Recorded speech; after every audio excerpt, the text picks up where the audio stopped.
Mga volunteers sa isinagibong Brigada Pagbasa sa Gayon sa National High School, pigtawanin onra. Uyan report ni Jessica Calinog.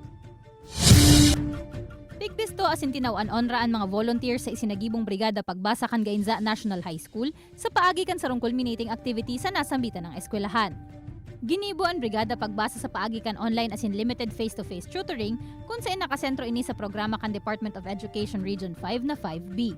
Bawat batang Bicolano bihasang bumasa. Kung saan pigpartisiparan ini kan maabot sa 154 na kaakian sa banwaan poon kinder hasta grade 6 na nasasakitan subuot magbasa.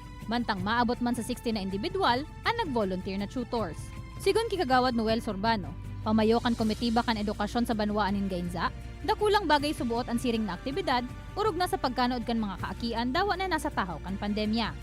Salamatong pumaray sa Endo, for time with effort, na talagang ginipo nindo ang gabot sa abot ng sa Endong makakaya. Nagpapasalamat po kami maray sa gabos na donors sa anuman na paagi na naitabang sa samuyang programa ito. Ang Brigada Pagbasa ang sentro kan Brigada Eskwela 2021 na programa kan DepEd na obhetong maatendiran ang mga kaakian, urog na ang mga nasasakitan sa saindang pagbasa. Siya ay masunurin.